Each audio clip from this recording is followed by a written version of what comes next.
Okay, well, I think I'm live, and I think I'm going to play a three-game match with Blazeroe 8, who is part of the Chess Patzer community.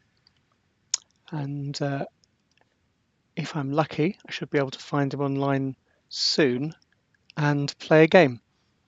If you can, if you can hear this, just reassure me by leaving a message in the chat box, which should be just above my head. And while I'm waiting to start that match, I had a couple of uh, interesting questions over the weekend. I was running a chess tournament, a rapid play chess tournament in Kingston yesterday, and a couple of people asked me questions that I thought were uh, quite interesting, frequently asked questions, and I shall answer a few of those while I'm playing, hopefully. Let's have a look and see if we're ready to go.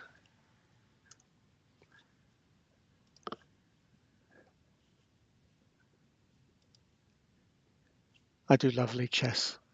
I don't know how something quite so useful is free, but I was recommended it by some club mates, especially the juniors, and I've never looked back. It's really useful. So many different functions on it, not just to be able to play chess, but to learn chess. So here's Blazeroe, and I'm going to accept it's 15 minutes each, and we're playing 3 matches, and we'll see how we go. So I've got white for the first game, which is quite nice because it probably means that I get white twice, which is a little bit an advantage. And as you can see, I uh, haven't played standard chess on Lichess very much, so I haven't got a rating. But Blazeroe's got a rating of 1582, so he's a good player. So let's see how we go. I'm not going to play anything too unusual. I'm just going to stick to my normal d4. Now, the irony is, I like to play f5 as black. So to play against it is always quite a challenge. I think the best way of psyching your opponent out is sometimes if you can prepare for the match to play something not too unusual so that you're completely taken out of your comfort zone, but play something that is unexpected, and sometimes to play an opening that your opponent likes to play and see how well they do against it. So I like to play the Dutch. I know the sort of lines that I don't like. So I think against Chess Patzer UK, I tend to sort of play a more aggressive line with knight c3 and try and throw in e4. But as I don't know my opponent's playing style very well, I'm going to stick to something a bit more positional, and I'm going to put my knight on f3 and fianchetto my bishop, which is supposed to be quite solid. What do you think? Is that the way you would play against the Dutch?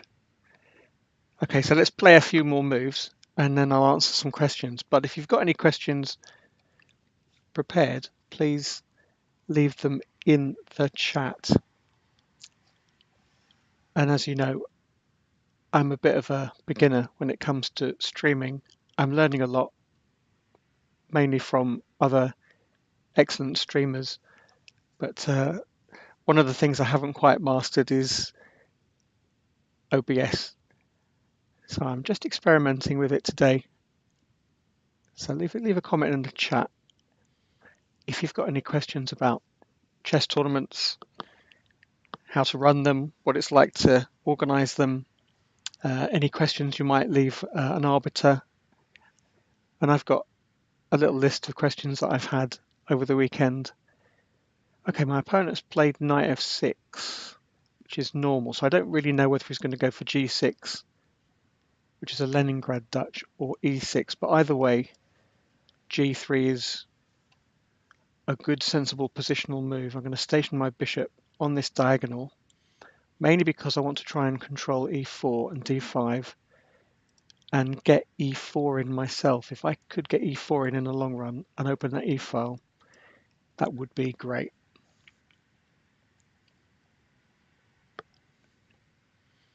So he's gone for the classical Dutch with e6 and bishop e7, and he could still play a stonewall, so we don't know what's happening.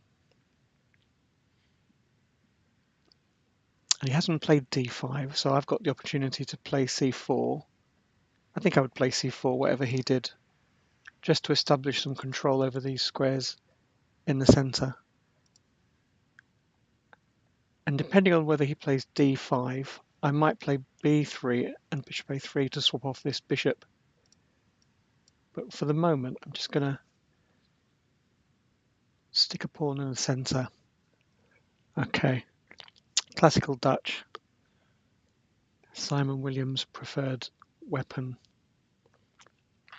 I am going to go for something a little bit more positional, just to control e5. The reason being that if I'm playing the Dutch and I manage to get in e5, I know I'm doing well. And this is what Simon says in a lot of his videos. So if I can station the bishop on b2, and my knight's controlling e5, my pawn's controlling e5, that's quite good positionally. There are other lines with knight c3, but I'm not yet sure whether my knight is good on c3 or d2. So I'm going to leave it there for the moment and just put my bishop on b2. See what my opponent does with his pieces. Queen e8, okay, good maneuver, trying to mate me on h2. And at some point when he does that, I'm going to have a good answer. I don't really want to be mated on h2, but that is the idea of the opening. So go for it. Go for it. That's why I love the Dutch. You don't have to have too many plans. You just got one plan. Try and get your pawn to e5. Try and take control of the center. And if that fails, bring your queen to the king side and mate him on h2. So knight e4, I thought he could have played queen h5 straight away. Now I can challenge this knight with my queen on c2 and my knight on d2, and he can't really keep it there. You see, if I put my queen on c2 next, he's going to have trouble keeping it there. The only way he's going to keep it there is by putting his queen on g6, and that's not really what you want to do. Your queen really should be on a more active square. Is he ready to play e5? That's just the problem. Is he going to play e5 in this? Just give me 1 second.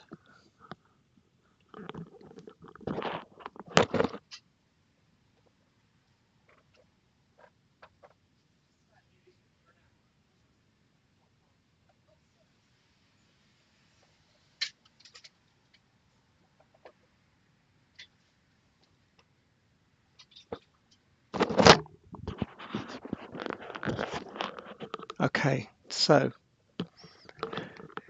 just have to answer the phone, do all sorts of domestic stuff, back to the game. Knight takes d2. Well, knight takes d2 seems logical. If I take the queen, that's kind of admission of defeat. So knight d2 with the idea of maybe e4. I've got to watch out for f4. This is a typical Dutch maneuver. What do you think? Send me a message on the chat just to let me know that there's life out there. And what would I think if I were playing black in this position? What would I think? I think I'm ready to play e5, and possibly he was worried about e5. So I just take it twice, and maybe he's worried about bishop a3. I don't know. I think I might have played e5. The trouble with d6 is I'm going to play something boring and positional like Well, if he e3 or e4 is possible, and maybe bishop a3. Look how weak that pawn is on d6. But now I have the opportunity to play e4. I'm going to play it. This is what White wants to achieve in most positions against the Dutch. And likewise, Black wants to play e5.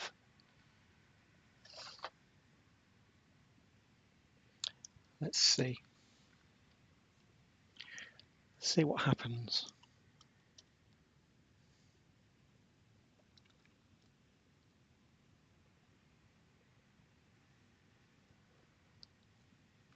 Don't know if you've been watching any of the first few days of the British Championship online.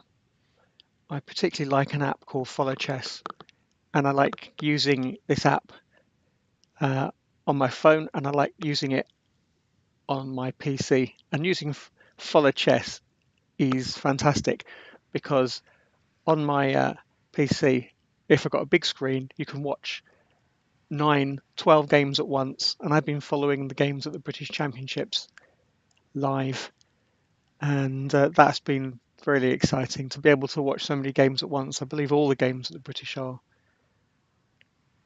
being shown simultaneously. It's great. Now then, is he going to play f4? Does he have a knight to play knight g4? No, he doesn't. So I'm not sure what's his idea. And I'm going to play something dull and positional. I'm not going to let him open the f file. Most importantly, I don't want him to open this f file against my king side. I might even want to play f4 myself, just to stop him ever playing f4.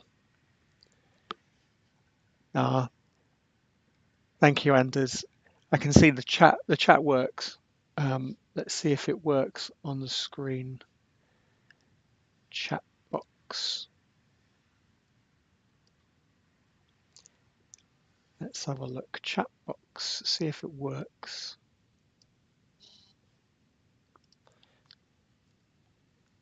Thanks very much, Anders. The game was very interesting.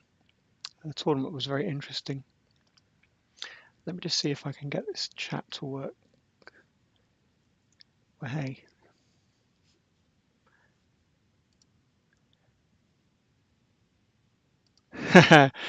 Okay, so it works. I'm just going to recapture on E5 and then go back to the chat. Here it is. It's coming up from the bottom of the screen. That's always exciting. Let's see. How's that, Lundy's TV? Try that. Now it's possible that he's going to stick his bishop on a nice diagonal at c5. Do I really want him to do that? He's going to play f4, possibly. Have I just pushed myself into a bad position? Probably.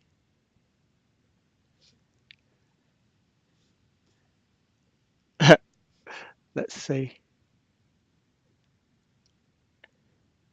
The chat is my enemy.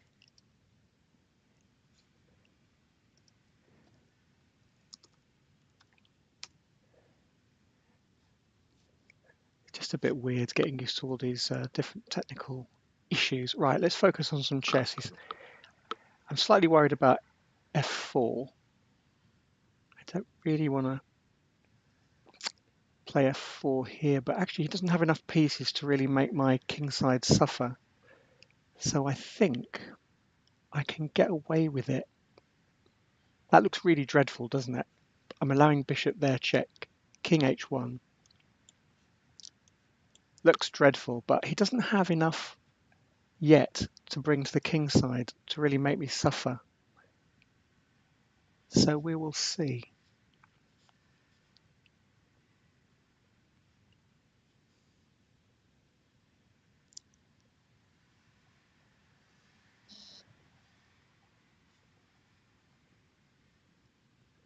That's good.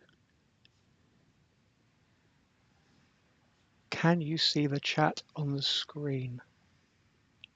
It just seems to come and then it seems to go. Don't really get that. It just comes and then it goes.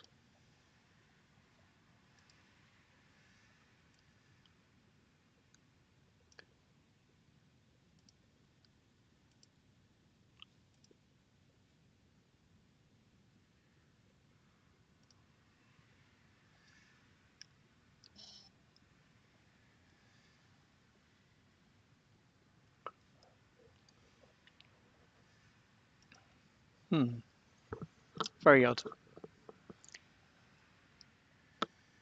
So I've got my chat box listed.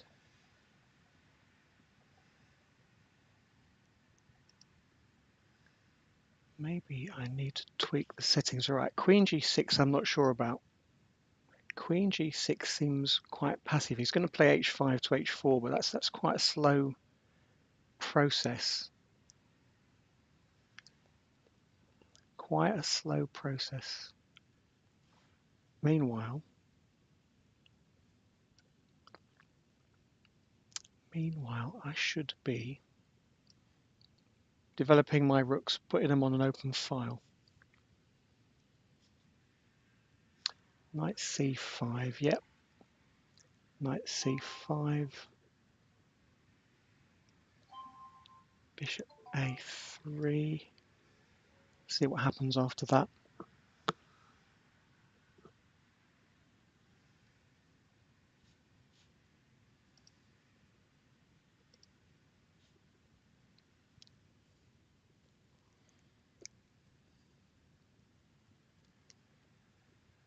The idea, I think, is I would like to push his knight away, or I'd even like him to move his knight so I can exchange off this lovely bishop.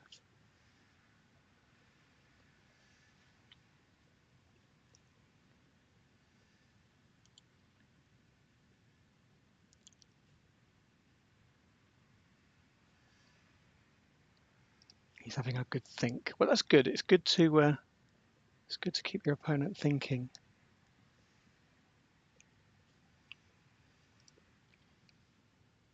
Rook E8 means he can move his knight now. I'm going to put his knight under some pressure. If I play Queen F2, he can play Knight E4, hitting the Queen. That's the problem. So I'm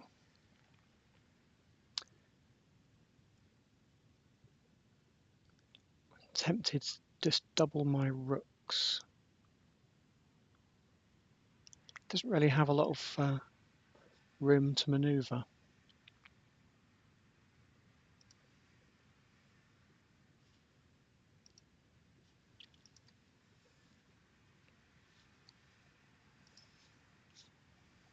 I'll see if I can fix the chat for the next game, but it's not working particularly well, and I don't really understand the technology well enough at the moment to correct it. It seems to be on top of the window, but when you chat,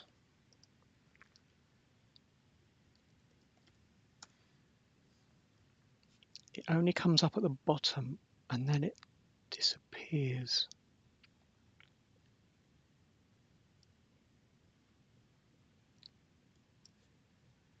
We'll work on it. Right, most important thing is get back to playing chess and try not to lose on time. So my plan might have been to play Queen F2, but Knight E4 is quite strong. I'm going to have to play something dynamic. Not like me at all. If I play Rook D4 and double rooks, that seems like a sensible way to get on with things.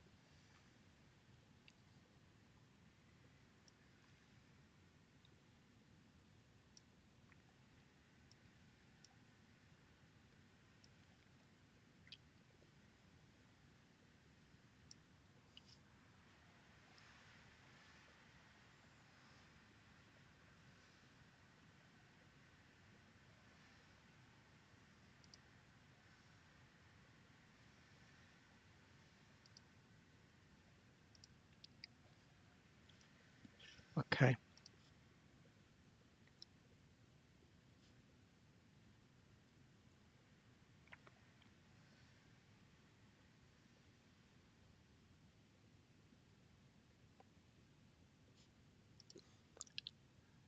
Blazeroe is playing a good game, but unfortunately his position is rather cramped, and that, in a nutshell, is the problem with a lot of games with the Dutch.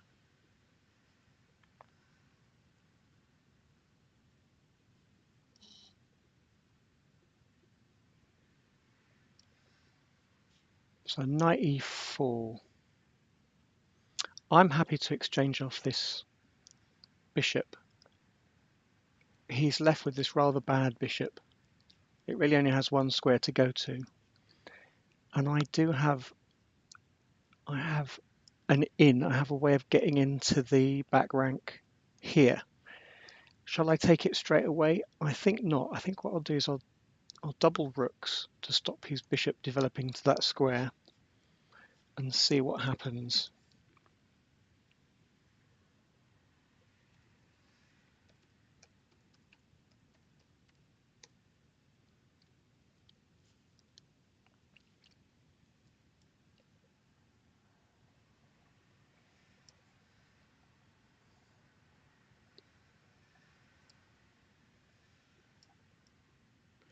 Let's see what happens.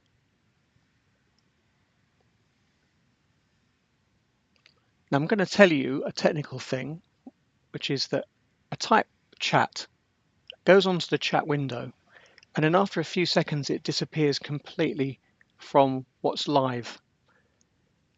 So I don't understand what's going on there, and any suggestions would be most appreciated, because at the moment it's just rubbish. Otherwise I might try something else. So now knight back to c5. I had my chance to play knight h4 and then snaffle that knight, and I missed it. But I'm still happy. I'm still happy.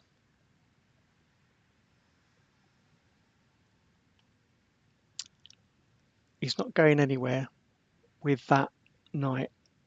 I'm going to grab a bit more space while I can and see what happens.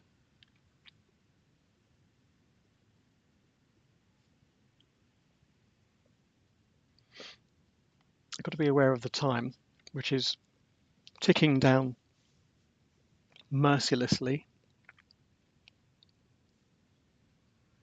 But I think I've got a better position. I mean, normally the strategy in these sort of positions where you've got more space is to basically stop your opponent exchanging off anything.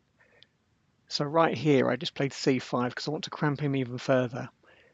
And the idea is I want to put my rook on d6, or maybe my knight on d6, which would be a good square. But I feel that rook d6 sets up some nasty tactics on f5 with knight h4 takes f5. The idea being that I can also use my long diagonal to put some pressure on his queen side with a kind of minority attack style right here. So Chesspatzer UK, welcome. I have no idea why the chat doesn't work. I've added it under Streamlabs OBS, and the chat box, people are chatting and it's coming up, but it's not coming up for very long. And it should be right there above my head, but it ain't, which is slightly worrying. So any suggestions you've got, as long as you can hear me, I suppose that's good, but it would be nice to have the chat right there, just above my head. Screen capture the chat, it's better and doesn't disappear. Okay, we'll try that. Let's delete the chat widget, and I'm going to do that. So is it screen capture or is it browser capture? You tell me. And I will do that for the next one. We will capture, screen capture. Good. So I don't know what Blazeroe's ECF grade is, but on the basis of this game, I think he needs to have a little think about which one shall I take? This one, I think. We're coming in on the C file. Definitely take on C6, giving him a weak square. And then possibly queen, maybe rook B1, taking over the B file. Okay, so rook B1, with the idea of maybe putting it on B7 would be quite nice. And then a queen on C4 would be quite nice, angling to get something going on that square. Just to put the pressure on, maybe even A5 to A6 just to support the rook. Yeah, as you know, I've been twiddling about with different streaming software and not doing that great at any of it. This weekend I was running a tournament in Kingston and I managed to live stream on YouTube the top game in the first 2 rounds, and then I ran out of credit. Their Wi-Fi wasn't very good. And you can see both those games on Twitch, or you can have a look on YouTube, YouTube/Adam Ralph. And it seemed to work out very well, actually. I was really pleased with the quality of it. That worked so simply from the phone, but I downloaded the OBS software for the phone, the app, and that would have worked perfectly had the Wi-Fi been up and running. So the plan is, it was a good test run, and the plan is to live stream the top board for all 6 rounds at Golders Green next Saturday, the 4th of August 2018. So if you're coming to Golders Green and you fancy being on screen on a live board, maybe I'll make it happen. I'll be bringing my phone and my tripod, and that seems to be about all you need. As long as you've got a battery pack, that seems to be all you need to live stream chess, at least. I can access some Wi-Fi there, which is quite fast, and just see what happens. Okay, now how do you got a 1 position? How do you win it? I'm going to put my queen on this diagonal, but then he plays C5 maybe. I don't really want him to play C5. So what I want to do is put my queen here and double my pieces on his second rank. And that's normally nasty. Now I would have put my queen on B3, but I wanted him not to play C5, and he's looking at playing C5 if I move that queen. So I'm just going to play A5, precautionary measure. And then what I might do is something wicked, which is play my bishop to F1 and then to C4 with tempo hitting that. It's very hard for him to defend all these weak squares. And the key is, you don't have much time, even in this time control, to calculate everything to the end. So what you need to do is put your pieces on good squares, squeeze your opponent a little bit, and prevent them getting any counterplay. And I believe he's going to run out of time before he finds a way to struggle out of this position. But if I were a doctor, I would have to diagnose a terminal case of lack of space, and that is one of the problems with the Dutch, as I know, being a big fan of the Dutch. You just run out of space. No, I don't mind exchanging things off because the ending has got to be pretty good for me. He can still play c5. I should have taken that when I had the chance. Now I'm going to play knight c5 if I get the chance.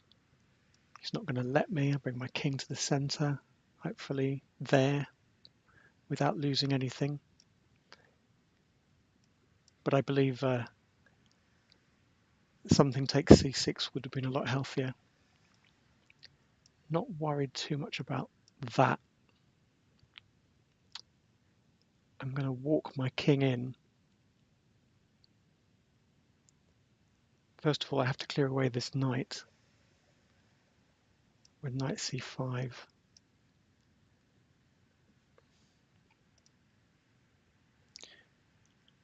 So I'm going to basically, after knight takes c5, knight takes c5, I'm going to play king takes c5, and then I can either play king b6 and win one of these pawns, or just play bishop g2 and win this pawn. And that's quite straightforward. But I diagnose early in the game, let's have a look quickly, lack of space. And I think the biggest issue was right here. This was all right, but maybe black should play e5. I'm sure Simon Williams would say, get on with it and play e5. And then you know you've equalized. Now, I would have been happy to play that position, but not ecstatic. Right, let's see if I can find the chat. And then we shall answer some questions. Thank you. I like your match against Fiancetta. That was quite excellent. Now then, technical mode here. Pop out chat. Copy the link. We're getting there. We're getting there. Going to do that. Going to paste it in there. Going to go yeah. And then you're going to see this splat probably. With any luck, you will get chat. It may be ugly, but it'll probably work.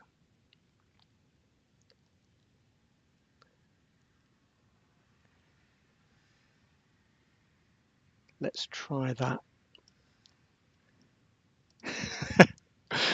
What does that look like? Okay, Blazeroe. We are going to have a rematch, and then I will answer some questions. See what you think. Good.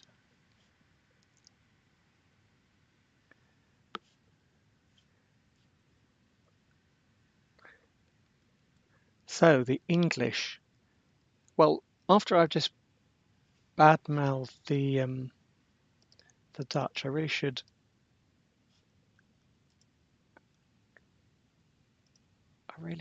Play the Dutch. So I'm going to play f5 and see if I can do just a bit better. Yay, the Dutch. Let's see what happens. Now he's playing g3. Okay, so he knows it's a positional fight. Bishop g2. I'm going to choose between the classical Dutch with d6 and e5, turning it into a basic English with e5 straight away. That might be my preference. Or to play a stonewall with e6, d5, c6.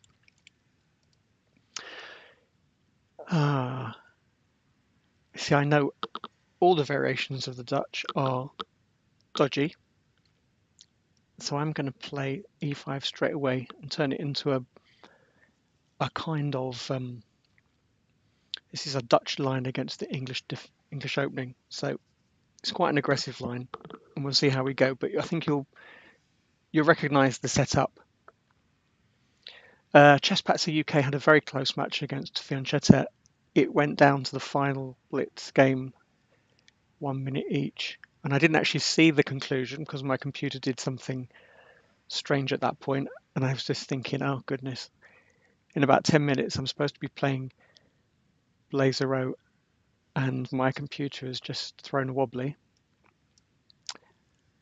So I was slightly preoccupied. Now that's a good move. You see, normally I would put my bishop on c5 and maybe try and turn it into a reversed Sicilian Grand Prix attack, but I suspect he's going to go knight e2 and then play d4 if I do that. So I'm going to go back to classical Dutch setup with my bishop on e7, just castle, and maybe I'm going to do to him what he was trying to do to me. I'm going to put my queen on e8, bring it to h5, and he doesn't have his knight on f3 in this position, so h2 is looking vulnerable. I can play knight g4 and queen h5 and try and mate him on h2, and we'll see what he does. See what he does about that.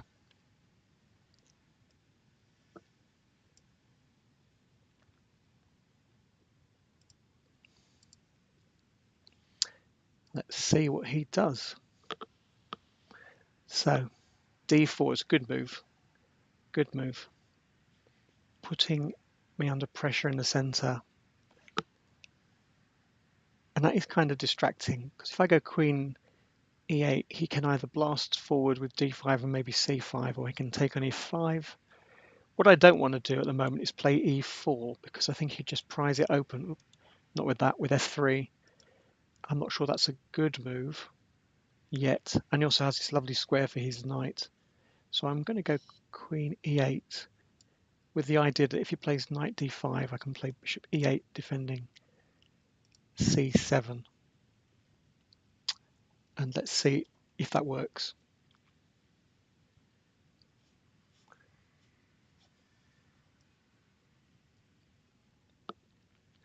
We shall see.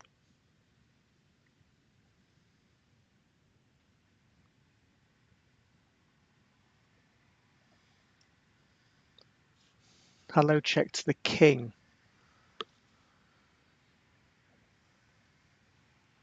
Okay, if you've got any questions about playing in chess tournaments, ask away, and I'll see what I can do.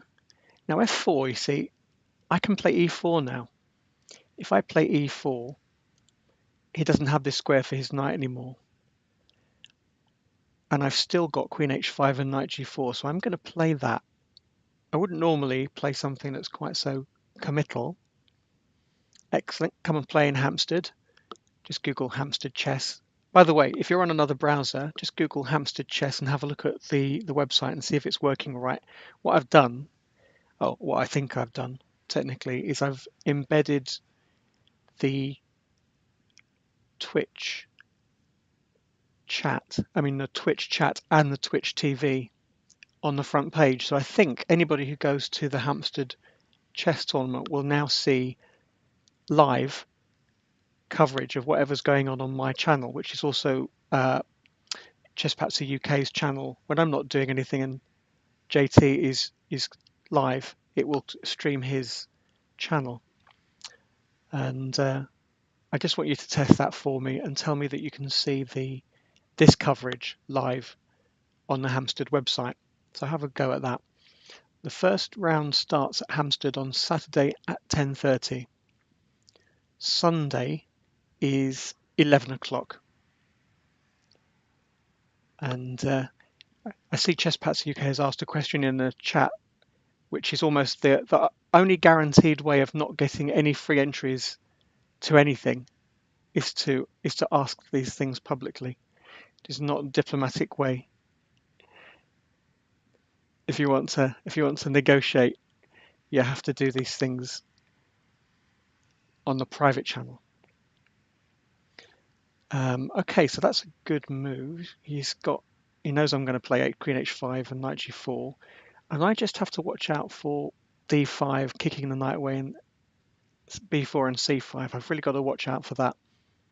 So I'm going to play a5. That looks a strange move, but the idea is d5, knight b4, knight e6, knight c5 might be coming, but we'll see. I'll be honest and say it was a waiting move, but it figures quite highly in a lot of lines where the English is played against the Dutch, because you're basically trying to stop white expanding relentlessly. So b3, he's given up on the idea of expanding relentlessly. That's good. I'm going to have to think about my development. He's giving me a square on d3. Now I wonder if I really want that. If I go knight b4, bishop b2, knight d3, if I could nab that bishop, it would be quite an achievement. And I can also play bishop d7 and a4 and attack him on the queen side. That would be an achievement. So let's try that.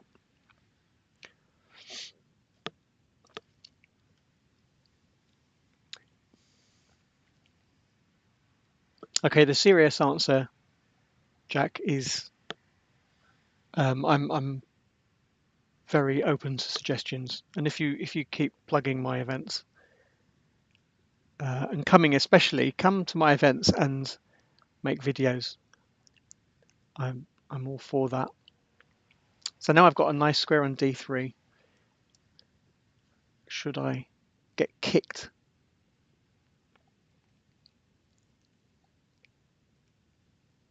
And maybe I can play a4 and attack on the queen side. But I haven't given up on my kingside ambitions yet, so we'll see. Somebody asked me at the tournament this weekend, who'd played in a previous tournament, did I win a prize? How do I claim it? Did I win a prize? Okay, so I run so many tournaments that I work as well. I literally don't have time to chase everybody for prizes who may or may not have won a prize. So the answer is always, the generic answer is always, look at the tournament website. If you played in Hampstead, you'll see it on the Hampstead website. If you've played in Golders Green, you'll see it on the Golders Green website, and so on. There you will see either a list of prize winners and instructions on how to claim your prize, and you will see a video of me doing a virtual prize giving. We gave up doing actual prize givings years ago. So that's the answer, the generic answer. Sometimes I do email people if I haven't, there's one person at the moment who I owe a lot of money to who won a big prize, and I've tried getting his bank details so I can pay him, but he's a little bit busy at the moment at the British Championships, so I believe I might have to wait until he's finished and then find a way of sending him his money. But generally, people give me a bank account, a sort code, or a PayPal address, and I send them the money in that way. Now that's interesting. King f2. Are you really thinking about g4? Could I have played queen g6? Was that a good move? Queen g6 with knight h5, maybe. But queen g6 like a good square. No, it was King's Place. It was David Howe. And quite often I have people's bank details, but they're out of date. But in a lot of cases, I don't have any bank details, and I have no other way of paying someone. We don't do prize givings. I haven't seen a check for years, except when people send me a check, and then I have to think very hard about exactly what to do with it. Everything is done electronically. Now this is interesting. So he can't really play g4. I'm going to play, I think I might play c5 at some point, and then he might play takes. So I need to put my rook on the d file. What I really want is for, oh, I see, he is going for it. Okay. What I really want to do is play d5 and c5 and really bust open the center with his king on f2. He still can't do it. Now he could play C6, C5 rather. And my idea was to play B6 anyway, and then play on the B file, because when he takes it, I can play rook B8 takes B6, and then I've got this weak square to play against. So we'll see. So that was the first question I was asked, and then somebody else came up to me at the tournament and said, "Oh, you know, I recently played in your FIDE rated event, but when I looked at the FIDE website, some of the games are missing. You know, I played 5 games at Hampstead, but there's only 3 on the FIDE website." Now, this is the question I get asked a lot. So I'm going to leave that one open and see if Chesspatzer UK, let's see if you know the answer to that, because that is a very frequent question. Despite talking about it to people, there's a very simple answer. We're talking about FIDE rated events. When I look at the FIDE website and I look at ratings.fide.com, I can't find. So you can see I've managed to do what I wanted to do, which is to attack down the B file. But he's going to play G4, which is, it does have its drawbacks because his king is still quite vulnerable. And I'm going to play rook B8 and just try and win this pawn. Let's see whose attack gets there first. So check to the king wants to know why I want all my games to count when I play rated tourneys. Well, the answer is take it up with FIDE, because let's see if you can work out why. That's a good move. Rook B1, and I really want to play something takes B3, but I haven't got anything else to add to it. And now he might be threatening knight A4. So if I went C5, he can take it, and then take on D5. That looks quite good. So I might be a move behind to do my exciting C5 move. Let's do, if he goes knight A4 and then knight C5, I can take it. Okay. It's a difficult position actually. Okay, so let me just find the move to play here, and then I will tell you why.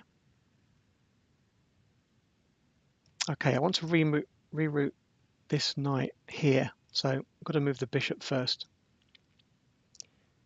I can explain, it's easy. So the answer is, when you're playing FIDE tournaments, forget ECF anything, just FIDE games. If you play people without a FIDE rating, at the time that you play them, that's important, those games just don't count for FIDE rating for you. It counts for them. If they play you and you've got a rating, then they get the benefit of that. But you get nothing for them. Games that are played between one rated player and one unrated player, it only counts for the player who is unrated. And that's just one of those things.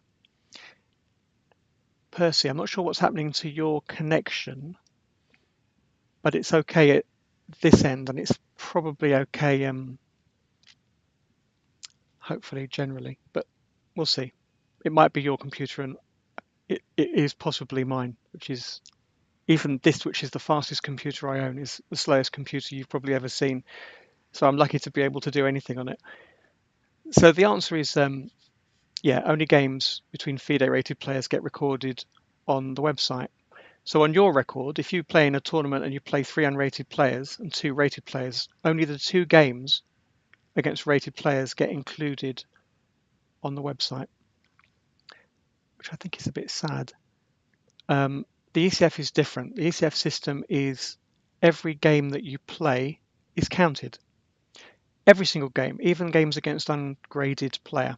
And it's not the same concept. It's a completely different way of calculating gradings and ratings. So the bottom line is, I think he's just given me an opportunity to play something cheeky, but let's see if I can get away with it with d4, maybe, and take on b3. We'll see. No, the ECF is calculated completely differently. That's good. He's after my pawn. I was hoping he might be distracted by that.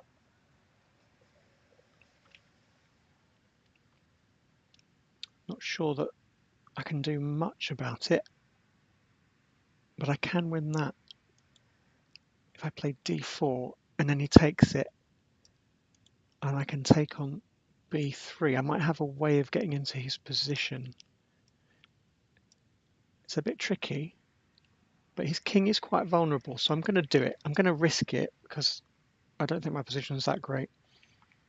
But there's the answer to your question. When you look at the FIDE website, which is a fantastic website, it could be a lot better, you only get part of the picture. If you want a complete record of every game you play in England, look at the ECF grading database. Just Google English Chess Federation grading database, and that records every single game you play.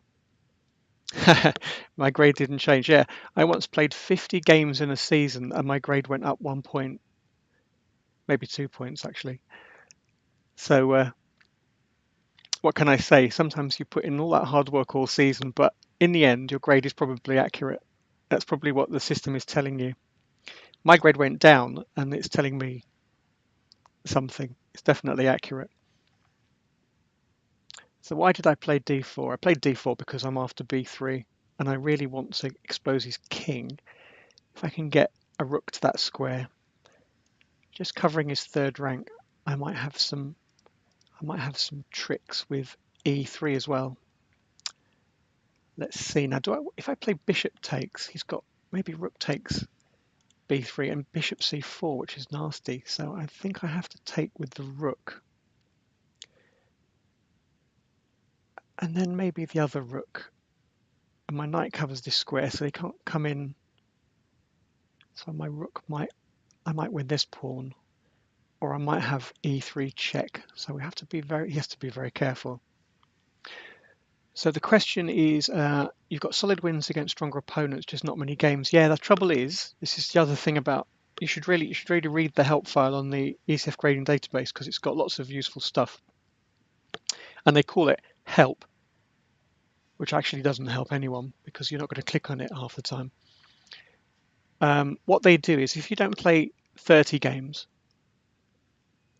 what they do is they reach back into your grading history and they take the last, let's say you play 5 games, they reach back into your grading history and they take the last 25 if they can find them, 25 games, and they make up your grade from that. And that is the problem, because your last 25 games may not have been played so well.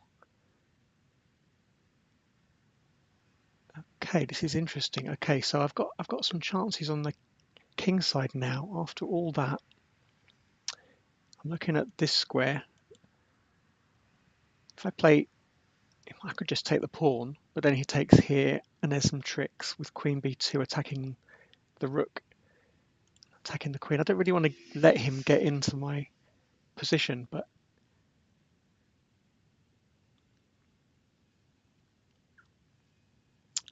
I see a move. This is now on prise.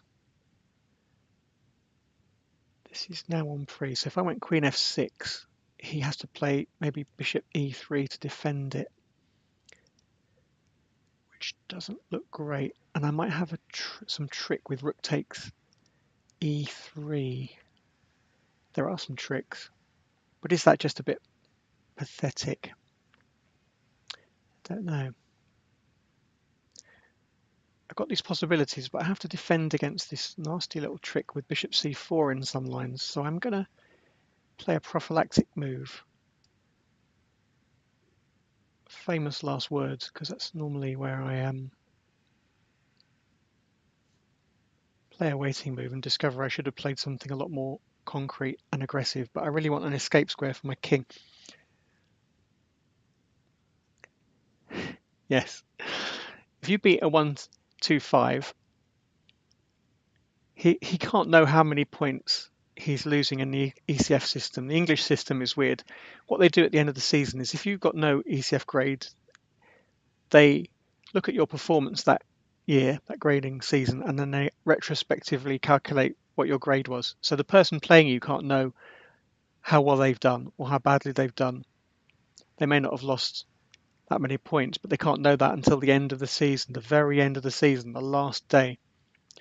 And then maybe even then they can't calculate it themselves. They just have to wait for the grade to come out, and then you go on your grading record on the English Chess Federation grading database, and then you look at all the games that are included in your grade.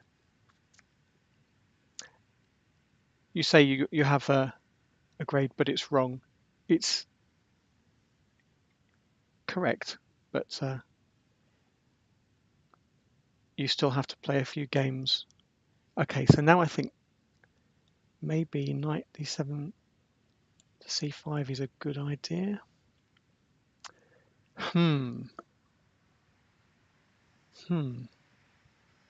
I have got a plan. My plan is to play e3 check and then use that square to play knight e4 check. That is a good plan. We shall see. Yeah, queen g6 maybe. I won't look at your suggestions. Yes, unfortunately, if you play a lot in your first season and then you don't play much in the second season, you're playing catch up because you've got to play at least 30 games to obliterate your previous games from the record. Your current grade will be calculated on your games played in the current season, and they're looking for at least 30 games. And if you don't play that many games, they'll reach back into your grading history, and the games they select will be the ones where you lost a lot of points. Now I'm wearing a t-shirt, and I want you to have a look at the t-shirt, Chessable. I recommend Chessable to everybody who watches this video. It's a really good piece of software. You can learn an awful lot from Chessable. The reason is it's like language learning software, but aimed at chess players and chess players like you and me. It's not aimed at grandmasters. He went for it. He went for it. So now I can bring my pieces in. We'll see. Can I bring my pieces in with knight d5? No. Queen takes b3. Chessable is really good. What can I do? I'm looking at e3. Oops, excuse me. e3, check, and then knight e4. And that still looks good. I just wanted to do something with this rook on the third rank. And that kind of gives up the idea. I've got queen b8, queen b7 with the idea of rook b2. But then he might play bishop b6. I've got rook takes a3. And then rook a2. Aha. Let's do it. That's a good move. It took me a while to actually see any of those moves. We'll see. You need to look at the grading database. Go to the ECF grading database and then click on your name and then click through to your grading record. And I'll let you play about with that because it's very easy to use. Actually, I said that and I just suddenly realized that it's only easy for me to use because I know how to use it. If you think it would be a good video to do, leave a comment up here and tell me if you think I should do a video about how to use the ECF grading database, because actually I can think of a few improvements they could make. I mean, they could make it live, pretty much live. Okay, I'm going to do my move now. E3 check with knight e4 check, and then I think he has to do something horrible like king f3 to defend the bishop. on e3. So if you think I should do a video, tell me so, and I will make a video all about the English Chess Federation grading database and how to use it. Upon reflection, it really isn't the easiest thing to use. But then, for those of you who've actually looked at the FIDE website, that isn't either. It's dreadful. So maybe there's a design fault in all these things. Okay, that was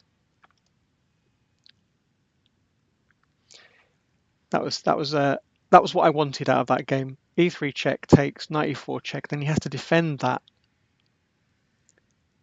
Don't send me a PM. Send me an email, adamraoof@gmail.com, ADAM, Romeo Alpha, Oscar Oscar, Foxtrot. But you don't need to send me a PM. You can just message here. ECF grading database. In fact, in a moment I shall play the third game in our match. Let me just see, for your benefit, whether or not I can find the link, because I can post links. And I use the ECF grading database all the time. So just so you know, this is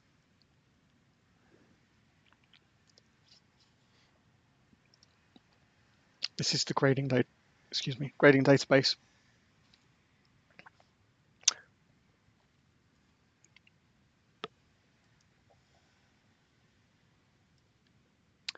And if you go onto that grading database, you will find many wonderful things on your record. Blazeroe. We're playing our third game. What did you think of that last game? I think I played the Dutch. I tried to play it more aggressively than my opponent did the game before, but I'm not sure if I succeeded. I think he had quite a good game. We talk seasons. In grading terms, we talk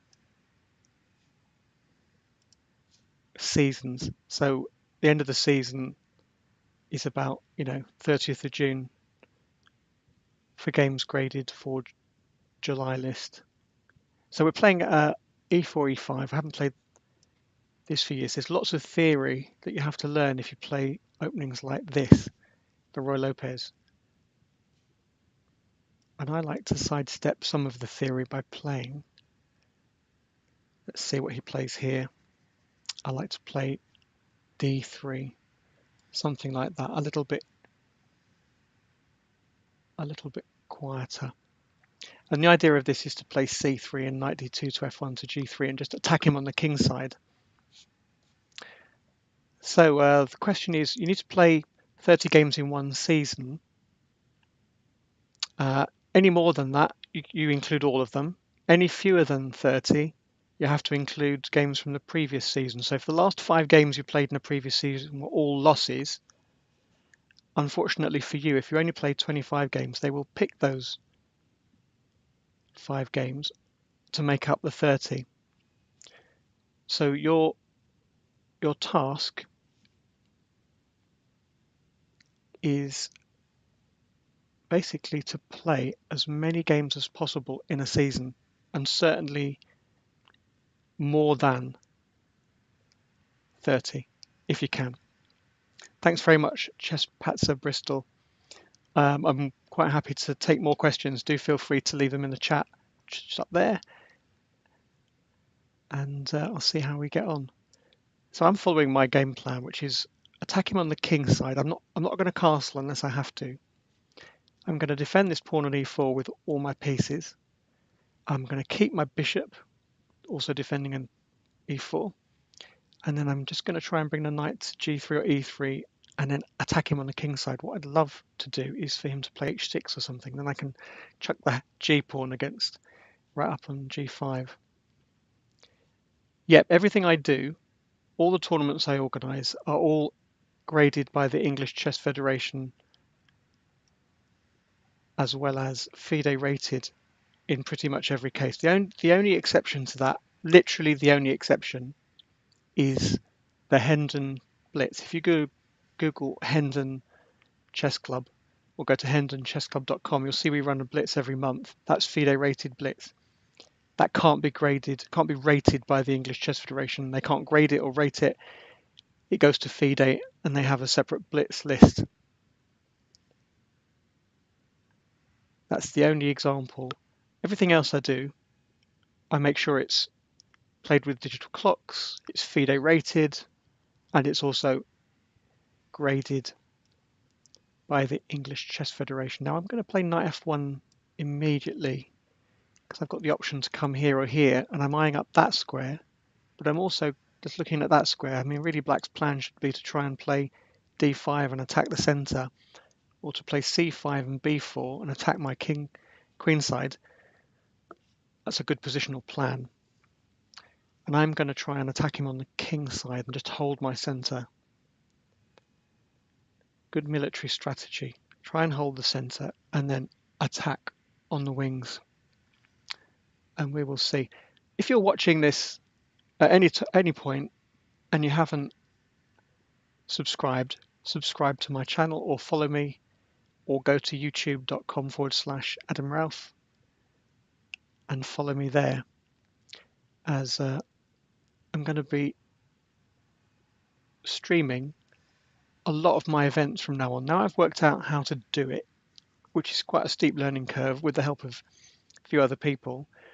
I'm going to try and stream everything I do in some way, just even in a minor way. If I can just capture one game, that would be lovely. Just something I can show you live and then put it on YouTube so people can watch it. So if you look at www.youtube.com/Adam Raoof,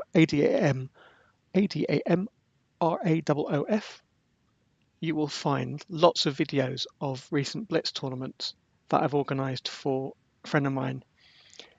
And some really good games in there, but you'd never have seen these games if it hadn't been for the video. No one would have written them down, probably wouldn't even remember them. So have a look.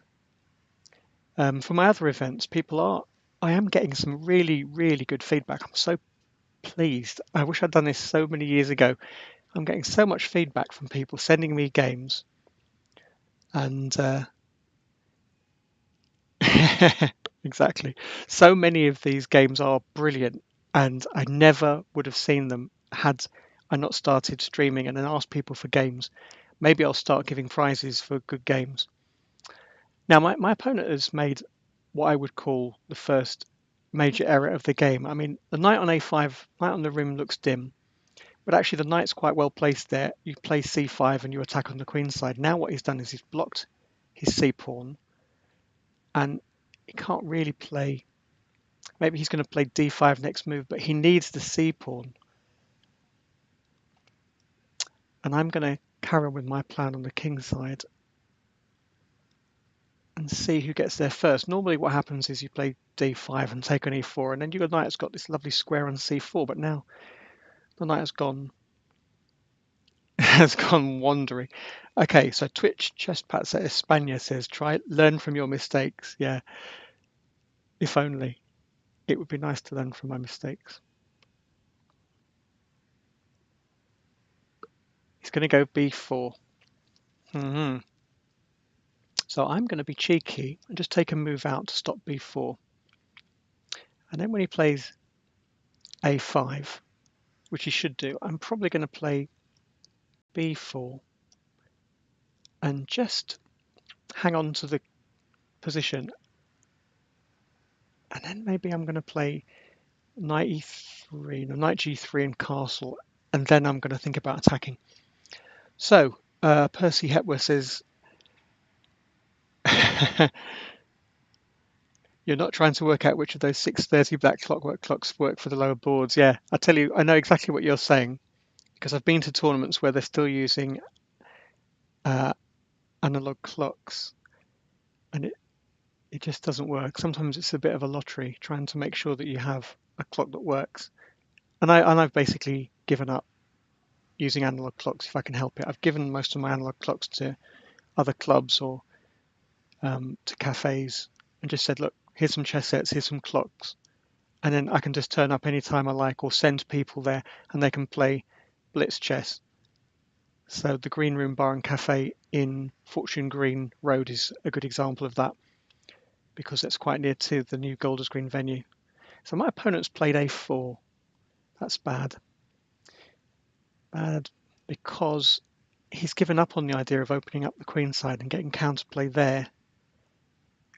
This is what's called a pawn lever. This pawn on a5, it has the potential to take on b4, and I have to watch out for that at every turn. And now he's given up on that, which means I have one less thing to worry about.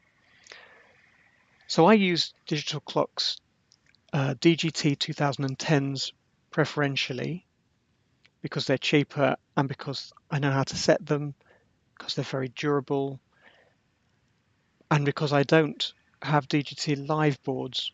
And the newer clocks are very good for that because they plug straight into the live board and you can see all the times on the game. So at the moment you're looking at our times on Lichess. Well, when you're streaming live using a live board, you'd like to be able to see the times as well.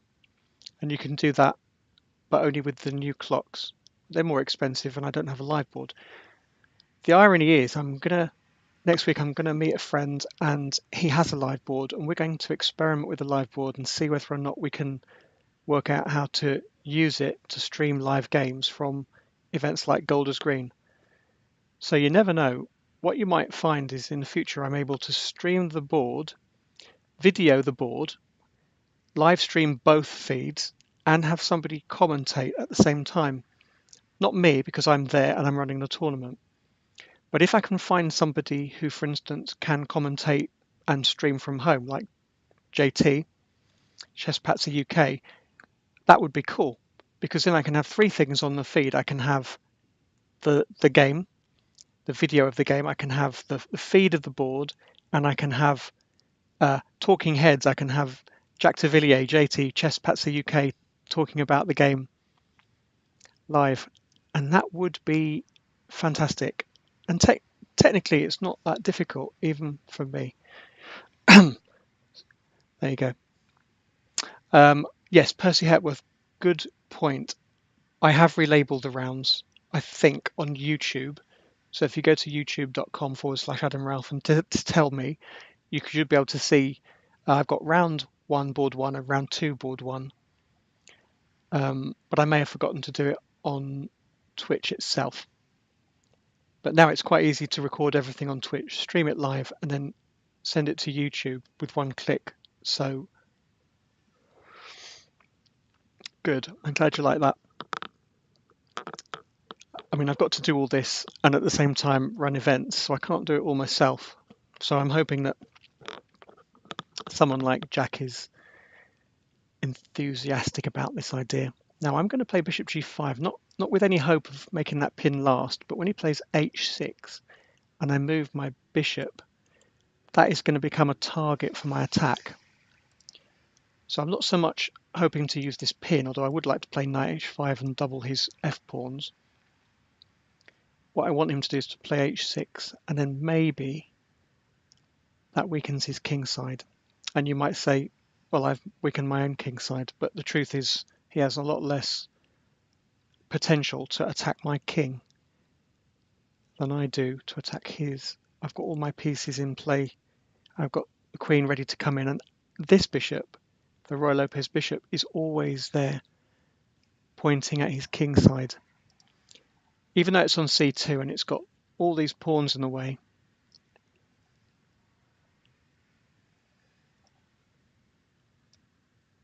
even though it's got all the pawns in the way, at some point I'm going to play d4 and then maybe e5, or he's going to play d5 and I'm going to take. Now he can't really play bishop takes h3, but I'll just play king h2 anyway because I want to play knight f5 and maybe g4 and rook g1 and attack him. He's got the same idea. Okay, so he's got the same idea, which is very good. He's got to play knight g6 and maybe knight f4, try and slow down my attack. And the answer is, when somebody attacks you on the wing, you should really counter in the center. So he should have been playing d5, and now I'm going to play d4 in response to his attack on the wing. So, he's trying to point all his pieces towards my king, a counter-attack in the center, and let's see what happens. These pawns are fixed. They're going to be a weak point in the endgame. Why are we talking about the endgame? Well, it's not so far away, So now if he opens up the center, my piece is going to spring into action. I'm going to continue to attack on... I have to be very careful. He can play bishop b5 and skewer my rook. Good point, Batman.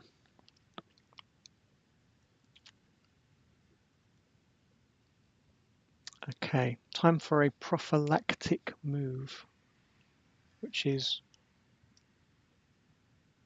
rook e1, just covering the center. I noticed that, and also getting it off f1, I noticed that if I play c4 and he takes, and I take with the queen, he can go bishop b5, skewering my queen against my rook. Not great. Okay, so check to the king says, I've got 11 games played in the last 12 months. Does that mean I need to play another 19 games before the year end to make sure my grade is up to date? No, the grading season runs from, and you need to check it on the grading database, but it doesn't run annually. It runs according to the league seasons, which doesn't make a lot of sense. Well, I suppose it makes some sense. I'm going to bring my pieces to the center. Even though the center is blocked at the moment, I want to break it open.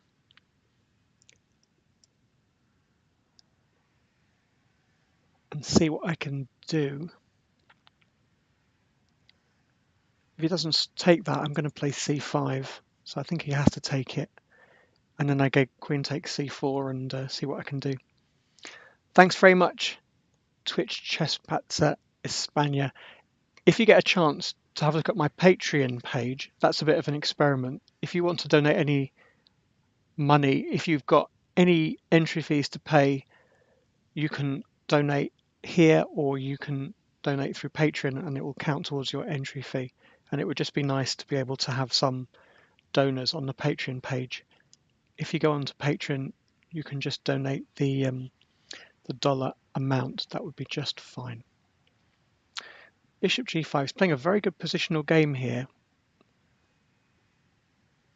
He's going to stick his knight on f4 whatever I do, and I need some counterplay, so I'm going to try opening up the center. If he takes on e3, I'm going to take back with the pawn and just stop his knight coming to f4 probably. Okay, so if you play in Hampstead next month, that grade counts towards the January list. So all your games played from now on until the end of the current season, the season is split into two parts, will count towards your grade in January. So you can add those 19 games to the games you play in Hampstead and just keep adding. But I'm going to be honest with you and say things have got a little complicated with the ECF grading system, and I'm going to have to double check on the ECF grading database just to make sure that what I tell you is true, of course. Now I'm worried about knight takes g2 check, but I don't think he has enough pieces really. So I think I'm just going to go there and see on. I don't think he's got enough to be able to take on g2 and then take on h3 check and mate me. At least I'm keeping my fingers crossed. I will. No, I'm not sure what good that would do. Don't send me an email with your name and ECF number, because I'm not sure what you want me to do with that information. If you have a question, you should probably address it to the ECF. You can email me, adamraoof@gmail.com, but I can't promise to be able to give you the answer. So bishop h3 is a good move. It's a good move because if I take it, it goes queen takes h3 check and then queen g2 mate. Meanwhile, he is threatening to just play bishop takes g2 with my light squares disappear. So I have to take on f4, I believe. Yeah, I missed that. That's a good move. So I have to do something about bishop takes g2. Or even knight takes g2. So I'll take, and now I could probably take on h3, except I've got a tempo.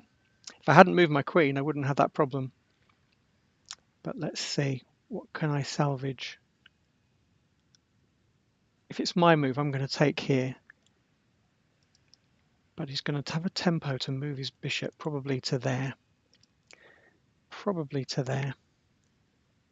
And then, how do I get rid of that awkward bishop? Difficult. Very difficult. Maybe I have to play knight to g1 to e2 and take. It's very difficult actually to get rid of it. Put my queen on a decent square and hope.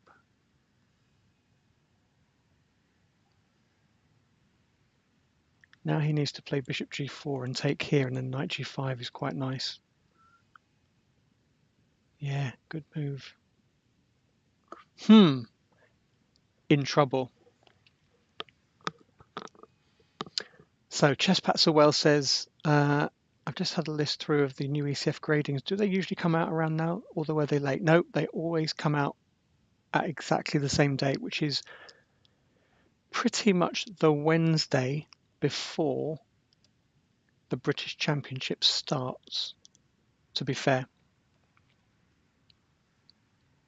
And the reason for that is they need time to be able to work out what grades to use. That was a very bad move. I should have taken on d6 first, but there you go. Take on e5, see what happens. They need time to work out whether or not all the players who enter the British graded sections have still got appropriate grades. So now my position is terrible. Position is terrible. Have I mentioned it's terrible? I've got to play king g1 so I can move this knight, but really Blazeroe is killing me, and not softly either. So I might have to do a bit of groveling in the last 3.5 minutes. And when you say the I've had a list come through of the new ECF gradings, they don't send out anything. You're just expected to keep checking. It's like a new pope. You're just expected to look for the white smoke. And the white smoke for me is always, well, there are certain people I know who are constantly refreshing the ECF grading database and looking at it every 2 minutes. And as soon as they see it, they post something on Facebook or they email me or stick it on Twitter. And that's how I know. I don't look. Somebody usually emails me and says, the new ECF grades are out. You know, everybody rushes to their computer or their phone and tries to see how they did. In my case, not that well. I think I went down a few points, but I can live with that. Right, knight g5 is an interesting move. I am prepared to sacrifice the exchange if I have to.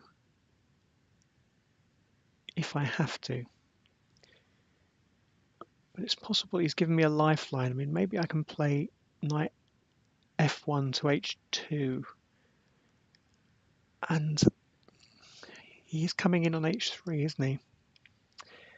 Yeah, I might have to sacrifice the exchange. I might have to grovel just to avoid this problem. I'm sacrificing the exchange just to get rid of this problem on my light squares, and I should be lost. But you know, I've still got some hope. But I should be lost. After everything I said about my knights, they've only just found decent squares.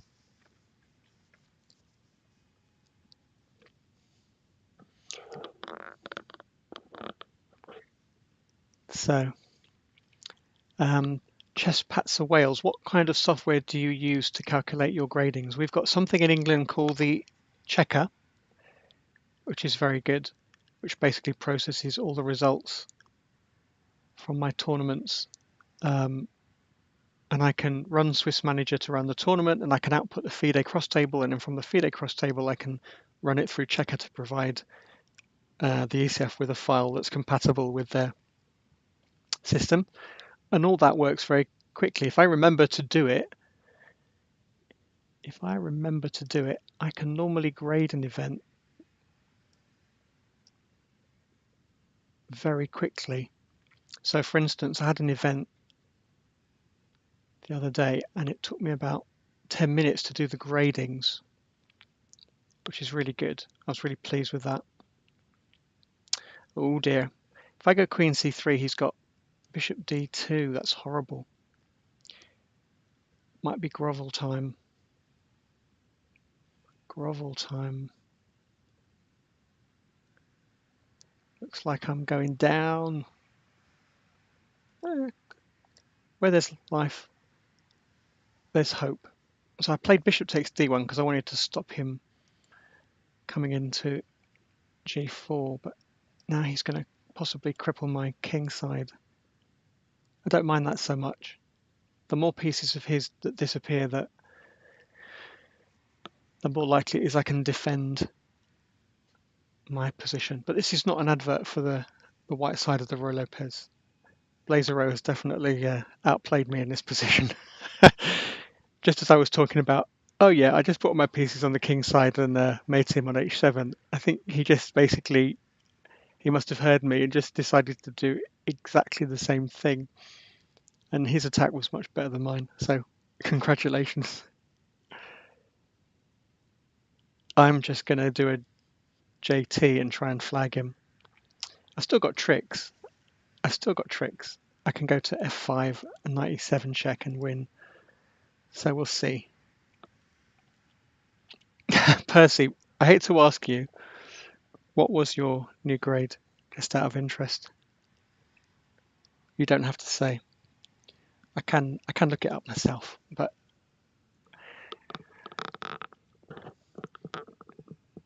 and can I say, if it is what I think it is, you should come to Golders Green and maybe try and play in one of the lower sections. I think you'd enjoy it. And if you don't like rapid play, okay, maybe try it once, or come to Hampstead and play in the under 135. I think you might enjoy it. Good. Keith Arkle, Rook End Games. Please use followchess.com. Use followchess.com and go and follow the British. You can follow all Keith's games in the British. And already in the British, he has played, I think, a great game. So just go and check out his games. And there's a few people who are his students, like Jack Rudd. And if you go and have a look at their games, quite often they have played a game in the style of, because they've been learning from Keith. He's been teaching them specifically. And they've also been studying his games the way I recommend that you study his games. Jack Rudd. Mid 130s is really respectable. Good. So you should, yeah, you've seen the game. Good. You've seen the Keith Arkle game. You should definitely try and play in a few slower tournaments. You know, I tend to just run Hampstead, which is probably not a lot of help for you. Because you'd have to play in the under 1900, although you wouldn't be outplaced in the under 1900. You'd find a lot of games, good games, in the under 1900. That's ECF under 160. in real money. Now Blazeroe is going to lose on time, but he deserves to win this, but I think he's going to lose on time. It's very difficult to play this whole game out. I mean, he's completely winning, but it's very difficult to play this given the time available. So I might flag him or, you know,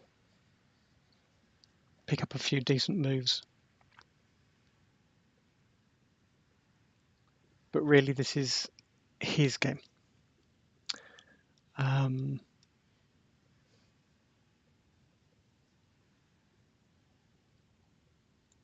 should probably, if you stick it on an engine at some point, you'll probably find all sorts of wins for black. But it's hard even to win a one game. Knight f3 check. I'm not going to take it with the G pawn. And he hasn't got queen h4 to h2 mate, thank goodness. So queen g5. I see your plan, sir. What does he want to do?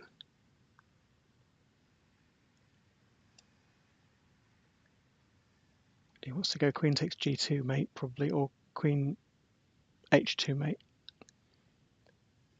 It just doesn't have enough.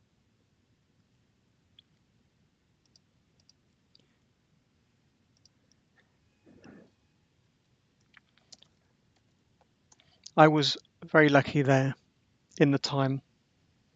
So Blazeroe, thanks very much. I don't know if we've learned much from this match, but I challenge you to a rematch because I think you deserve a rematch because that last game was yours. Really, it should have been 2-1.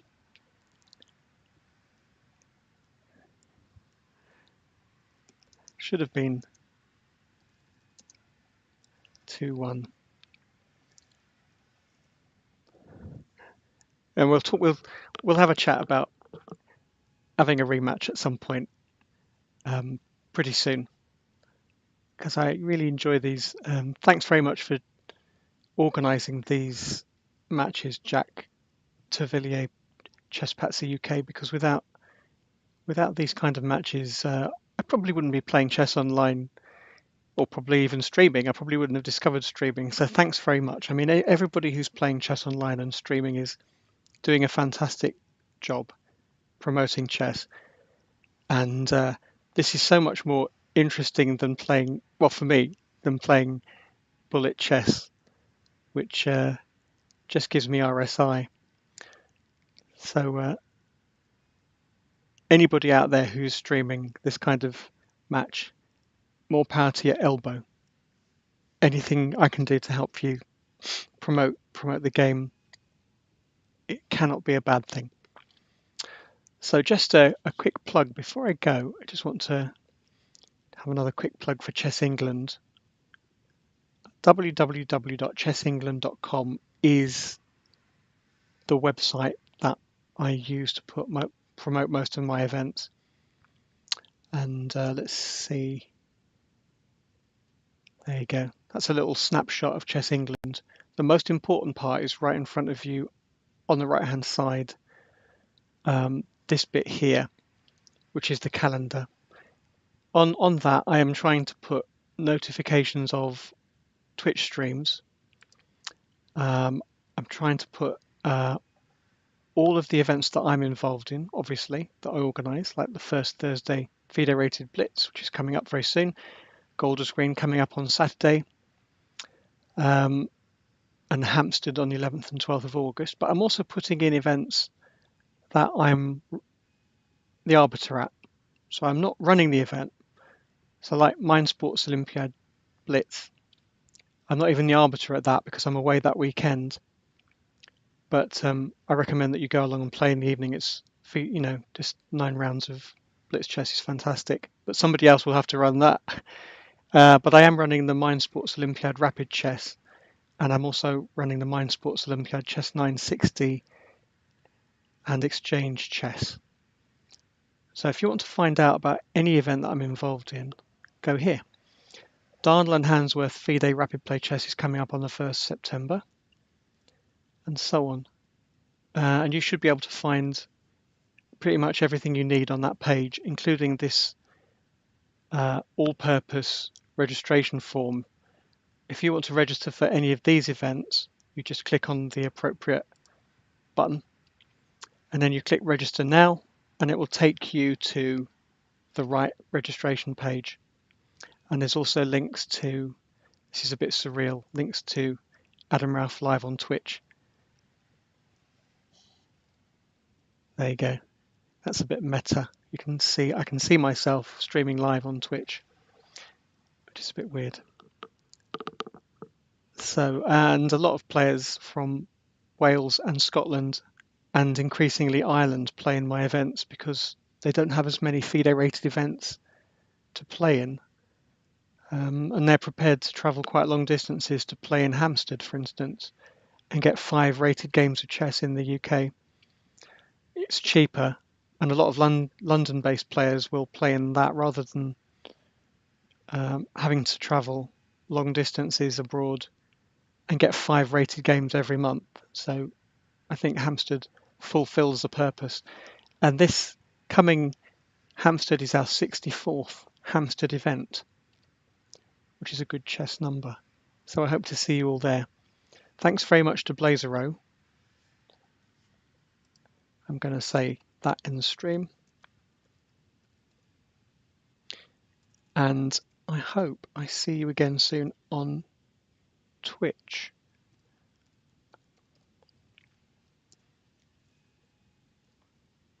There you go. Well played, Blazeroe.